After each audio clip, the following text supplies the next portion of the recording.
For decades, Iran built its entire military doctrine around one core belief that if you dig deep enough, pour enough concrete, and bury a facility far enough beneath a mountain, nothing the outside world has can actually reach it. A belief that shaped how an entire generation of Iranian military planners approached every major defense decision they made. That belief shaped billions of dollars of investment, entire underground cities carved out of rock, missile silos hidden beneath salt caves, enrichment halls buried under layers of earth thick enough that engineers genuinely believed conventional air power could never touch them. And one by one, over the course of this war, that belief has been proven catastrophically wrong.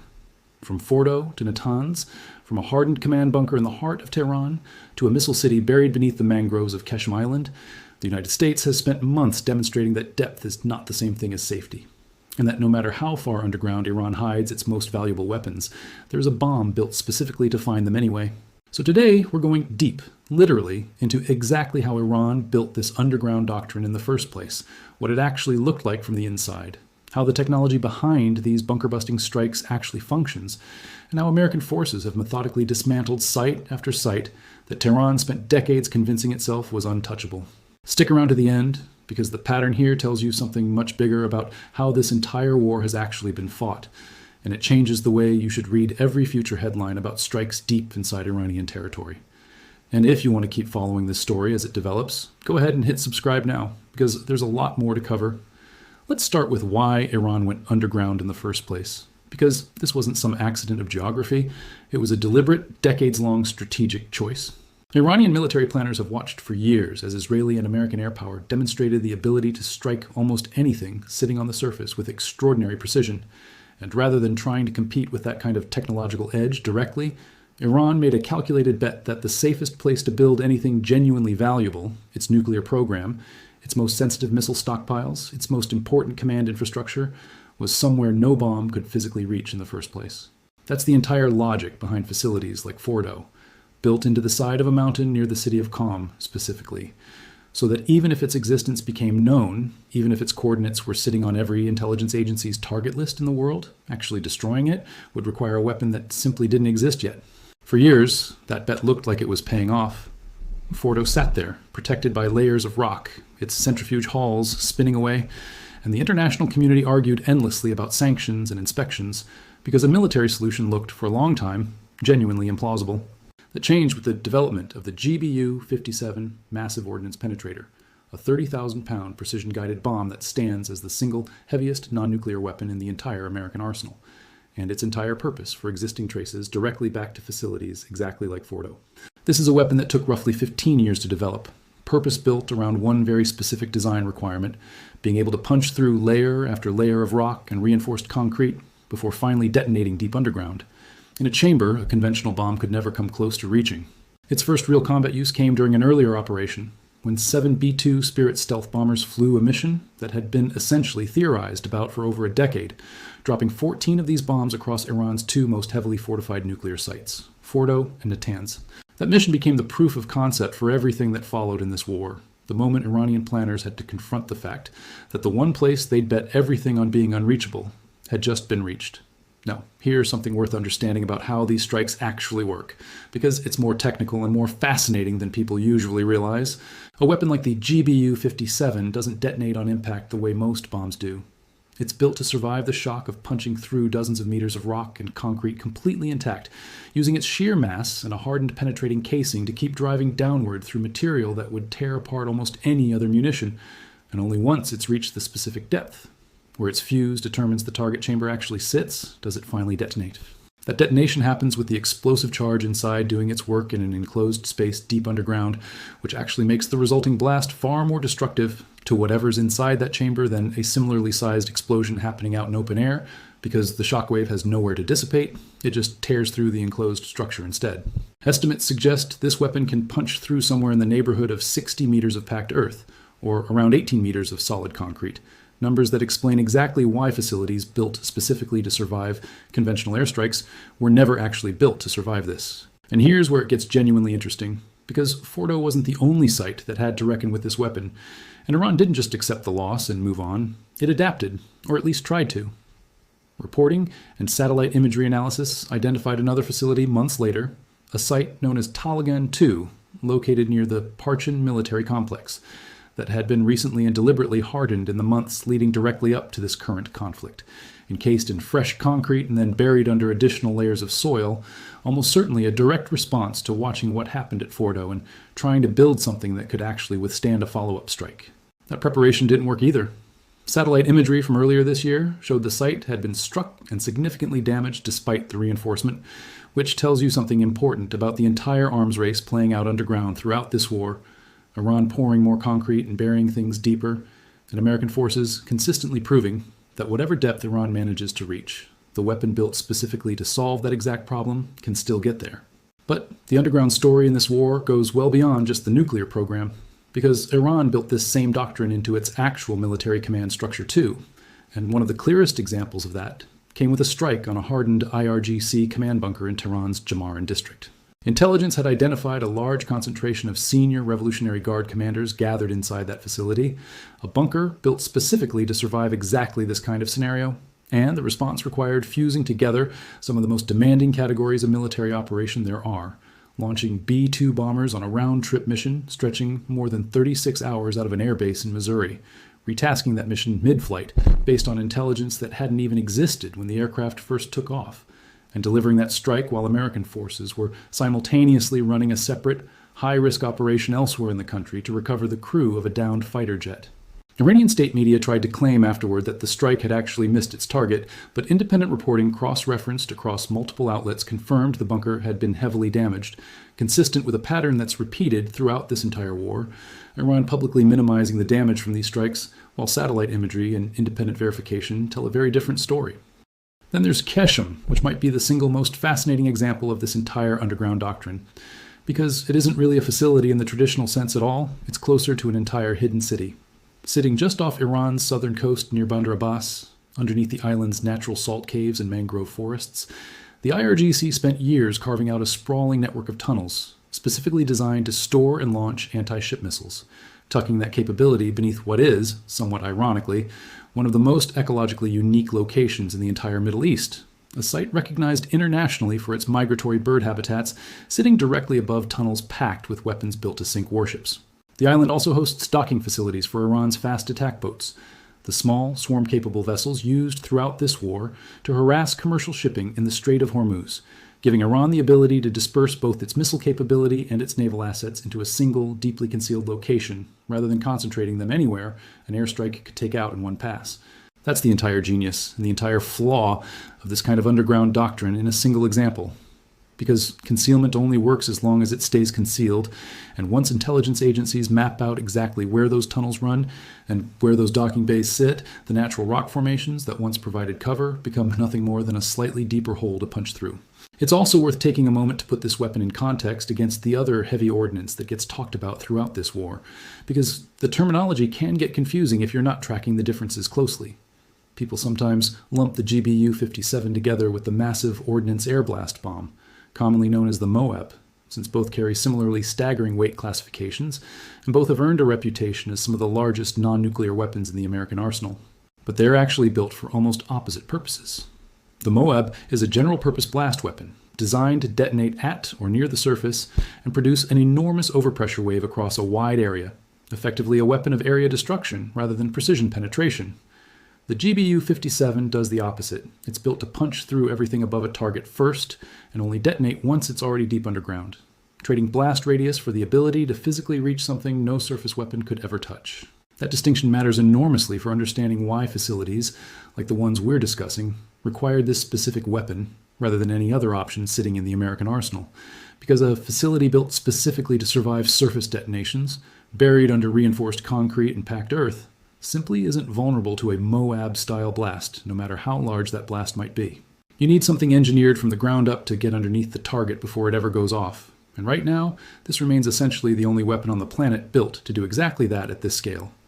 There's a broader pattern worth sitting with across all of these examples, because they reveal something important about how Iran actually thinks about survivability in a war against a technologically superior adversary. The entire underground doctrine rests on an assumption that concealment plus depth equals safety, that even if an adversary has better aircraft, better precision munitions, and better overall air power, none of that matters if they simply can't locate or physically reach what you're trying to protect. And for a long time, In certain limited contexts, that assumption held up reasonably well, because identifying exactly where a hidden facility sits, confirming what's actually inside it, and developing a weapon capable of reaching it once you do find it, that's an enormous amount of intelligence work and technological investment that not every adversary is capable of matching. The problem for Iran is that it happened to be fighting the one country on the planet that had both the intelligence apparatus to locate these facilities, and specifically, because of years of anticipating exactly this scenario, the purpose-built weaponry to actually destroy them once found. The GBU-57 wasn't invented in response to this specific war. It was developed years in advance precisely because American defense planners had already war-gamed out exactly this scenario. An adversary trying to hide its most valuable capabilities underground, and built a weapon specifically to defeat that strategy before it was even needed. It also helps to understand just how long this specific weapon had been sitting in development before it ever got used in anger, because that timeline tells you something important about how deliberately the United States prepared for exactly this scenario. Work on the concept behind the massive ordnance penetrator stretches back well over a decade, driven specifically by concerns within the Pentagon that adversaries like Iran and North Korea were investing heavily in deeply buried facilities precisely because existing American bunker-busting weapons, capable of maybe 6 or 7 meters of penetration at best, simply weren't enough to guarantee those facilities could ever actually be destroyed if it came down to it. That gap between what America could reach and what adversaries were building specifically to be unreachable is exactly the gap the GBU-57 was designed to close, and the fact that it took roughly 15 years of engineering, testing, and refinement to get there tells you this wasn't some rushed wartime improvisation. It was a patient, long-term investment made specifically because defense planners anticipated that a moment like this one, a moment where facilities exactly like Fordo needed to be reached, was going to come eventually, whether anyone wanted it to or not. Let's talk a little more about what it actually takes to identify one of these hidden sites in the first place, because that intelligence work is honestly just as impressive as the bomb itself, even though it gets a lot less attention. Finding a facility like the one at Keshem, tucked into natural rock formations that already provide a huge amount of visual camouflage, requires sustained, patient surveillance, stretched out over weeks or even months. Drone platforms quietly watching specific stretches of coastline, satellite imagery analysts cataloging subtle patterns, unusual vehicle traffic near an otherwise unremarkable hillside, disturbed earth that doesn't match the surrounding terrain, ventilation shafts disguised as natural rock outcroppings, entrances that only ever seem to open at specific times of day. None of that happens overnight, and none of it happens through a single dramatic intelligence breakthrough. It's the accumulation of thousands of small observations, gradually building toward enough confidence to actually commit a strike package, especially when the target in question requires committing one of the most expensive, most strategically significant aircraft in the entire American inventory to actually deliver the weapon needed to reach it. And that's really the other half of this story, because identifying a target is only useful if you actually have something capable of destroying it once you've found it. And that's where the B-2 spirit becomes just as central to this entire narrative as the bomb it carries. Due to its sheer size and weight, the GBU-57 can currently only be carried and released by the B-2, which means every single strike against one of these hardened underground facilities requires committing an aircraft that costs well over $1 billion per unit, one of the most closely guarded pieces of stealth technology the United States has ever built, on a mission that in several cases has meant flying unescorted deep into contested airspace, without the kind of massive supporting strike package that almost any other aircraft would need to attempt the same run. The B-2's entire design philosophy is built around avoiding detection rather than fighting through it, relying on its shape and radar-absorbing skin to slip past air defense networks that would make short work of almost anything else trying to reach these targets. And that stealth profile is precisely what makes these missions against deeply buried facilities even possible in the first place. Because you need an aircraft that can get close enough to release a precision-guided weapon directly onto a target that's often sitting close to populated areas or heavily defended military zones. It's worth pausing here to address something important, because it would be dishonest to frame this entire campaign as some kind of clean, consequence-free demonstration of technological superiority. Every one of these strikes against deeply buried facilities carries genuine risk and genuine cost. Air crews flying missions that stretch beyond 36 hours at a time, refueling repeatedly over hostile or contested airspace, committing strategically vital aircraft to missions where a single mistake in the kill chain, bad intelligence, a mistimed refueling, a guidance failure on the weapon itself, could turn a carefully planned strike into a catastrophic failure. The kind of failure that would be measured not just in lost equipment, but in the lives of the aircrew flying it. And there's also the broader question of what happens to a country's population when its government spends decades deliberately embedding its most sensitive military capability into or near civilian areas, specifically to make it harder to target cleanly.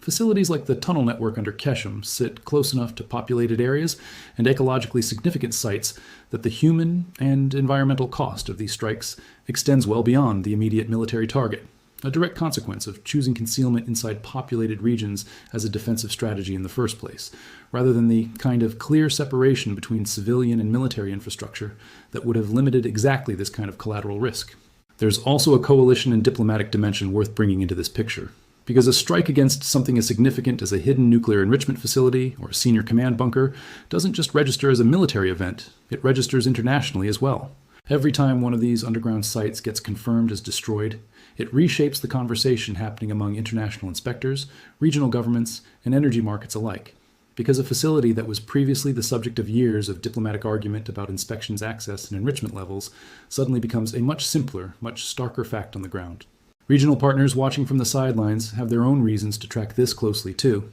because every confirmed strike against Iran's underground weapons infrastructure changes the calculus around how much residual capability the country actually has left to threaten its neighbors with, whether that's through direct missile capability or through the network of regional proxies that depend on a functioning, coordinated command structure to operate effectively in the first place. So let's talk about what all of this actually means for Iran's broader war effort, because the cumulative effect of losing site after site, it once considered untouchable, goes well beyond the physical damage at any single location. Every time one of these facilities gets struck, it doesn't just destroy equipment and infrastructure, it forces a fundamental reassessment of the entire underground doctrine Iran built its military strategy around for decades. If Fordo wasn't safe, if Natanz wasn't safe, if a reinforced site built specifically in response to watching those strikes still wasn't safe, if a hardened command bunker in the heart of the capital wasn't safe, and if an entire hidden missile city carved into salt caves wasn't safe,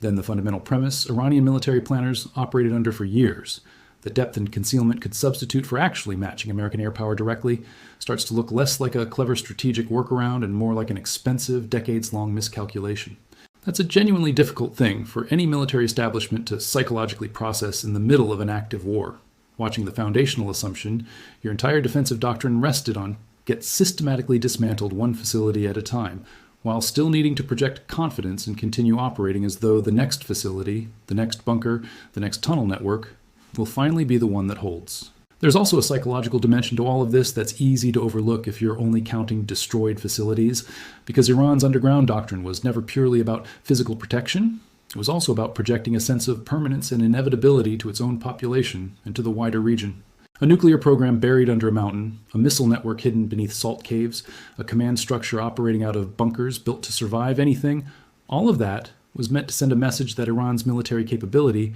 was fundamentally secure, untouchable, something that could keep functioning no matter how bad any single confrontation with a stronger adversary might get. Every time one of these sites gets struck and confirmed destroyed, it doesn't just remove a physical asset, it chips away at that broader narrative of permanence, forcing the regime to keep explaining away losses that were specifically supposed to be impossible according to the very doctrine it spent years selling both internally and externally. That's a genuinely difficult narrative to sustain once the pattern becomes as clear and as repeated as it's become throughout this war. And it helps explain why Iranian state media has moved so consistently toward denying or minimizing the damage from these strikes rather than acknowledging them plainly. Because acknowledging them plainly means acknowledging that the entire premise of the underground strategy has failed. There's also a resource dimension to this that's worth understanding, because a weapon this specialized isn't something that gets manufactured casually or in unlimited quantities. After the original strikes on Fordo and Natanz expended a significant portion of the available GBU-57 inventory, the Air Force had to go back to its sole manufacturer and place formal replenishment orders just to keep pace with how the weapon was being used throughout this ongoing campaign, contracts worth tens of millions, and eventually well over $100 million, specifically to keep production matching the rate at which these bombs were being expended against target after target. That tells you something important about the scale of what's actually unfolded throughout this war. This isn't a weapon that got used once as a dramatic symbolic demonstration and then quietly retired. It's become a recurring, essential tool applied repeatedly against site after underground site, used often enough that American production lines have had to scramble to keep the inventory from running dry in the middle of an active campaign that keeps finding new hardened targets to add to the list. There's one more piece of this worth walking through because it explains why the pace of these discoveries has seemed to accelerate the longer this war has dragged on, rather than slowing down. Every strike against a known facility generates its own fresh intelligence, damage assessment imagery, communications intercepts as Iranian forces scramble to respond, patterns of movement as personnel and equipment get relocated away from a site that's just been compromised. And all of that new information feeds directly back into the broader targeting effort looking for the next hidden location. That creates a kind of accelerating feedback loop where each confirmed strike doesn't just remove one facility from the map, it also generates the exact kind of secondary intelligence that helps identify where Iran might be trying to relocate whatever capability survived. That's a very different dynamic than a single isolated strike happening in a vacuum. It's a sustained campaign where each success actively feeds the next one, which is part of why officials overseeing this effort have been able to keep finding new hardened targets months into a war that many observers initially assumed would run out of obvious underground targets far sooner than it actually has. And that raises an interesting question about what happens once Iran genuinely runs out of places to hide, because a doctrine built entirely around depth and concealment only works as long as you have enough undiscovered locations left to keep dispersing your most valuable capabilities into. Every successful strike against a known site doesn't just destroy that specific facility, it also narrows the list of remaining unknown locations Iranian forces can actually trust to still be secure,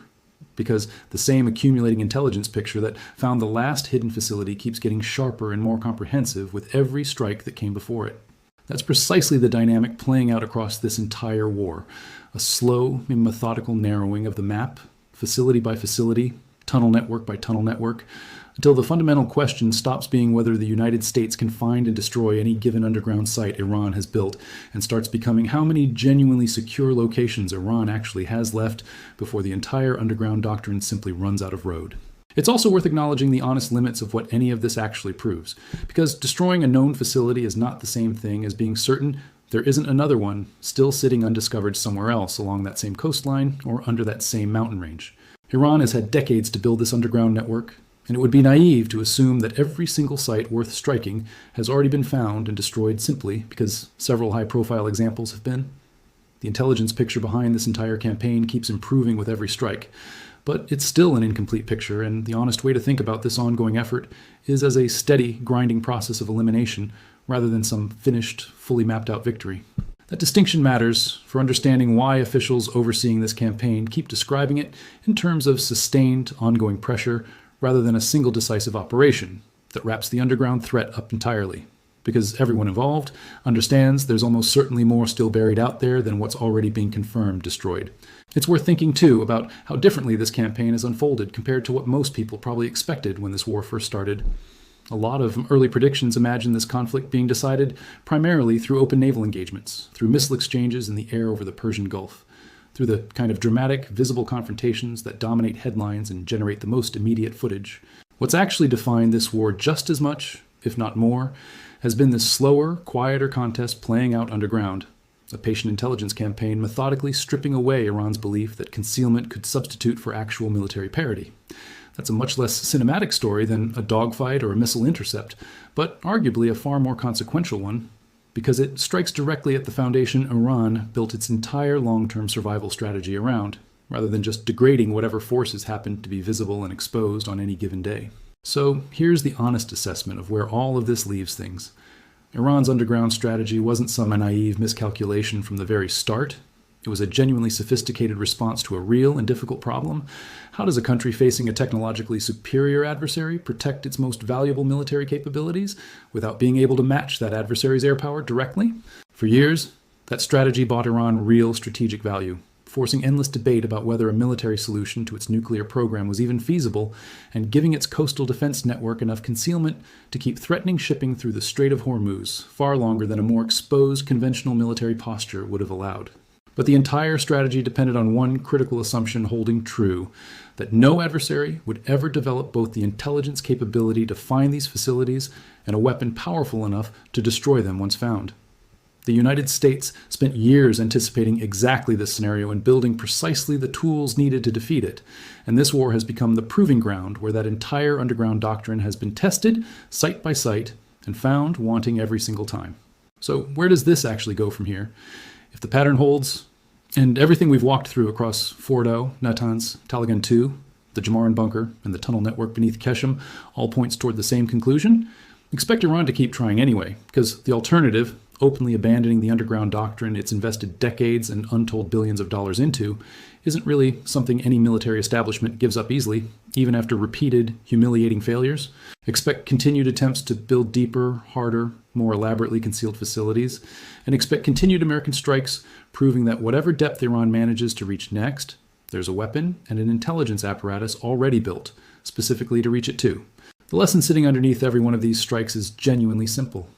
Once you step back and look at the full pattern together, there's no bunker deep enough to outrun a determined adversary that's already spent years anticipating exactly this strategy and building the tools to defeat it. And every time Iran convinces itself it's finally found a location secure enough to trust, the confidence has repeatedly turned out to be the last thing standing between that facility and the next devastating strike. That's an exhausting, unwinnable position for any government to keep operating from, pouring resources into a strategy that keeps failing at the one moment it actually matters most. And doing it while the rest of the world watches the pattern repeat itself again and again at every single site that was ever supposed to be the exception. Let me know what you think about all this down in the comments, because there's a genuinely interesting debate buried in here about strategy itself, and it's one that extends well beyond just this one war, given how many other countries around the world have quietly pursued similar underground doctrines for their own most sensitive military programs. Do you think Iran's underground doctrine was ever actually a smart strategic bet, given the resources it had available? Or was it always destined to fail the moment it ran up against an adversary that had spent years specifically preparing to defeat exactly this approach? I want to hear your take. And if breaking down the actual mechanics behind how these strikes work, the intelligence gathering, the weapon design, the aircraft involved, helps you understand these headlines a lot better than just scrolling past them, go ahead and hit that like button. Share it with someone who'd find this as fascinating as I do, and subscribe so you're here for the next update. Because based on everything we've covered, this underground story is very likely not finished yet. Thanks so much for watching, and I'll see you in the next one.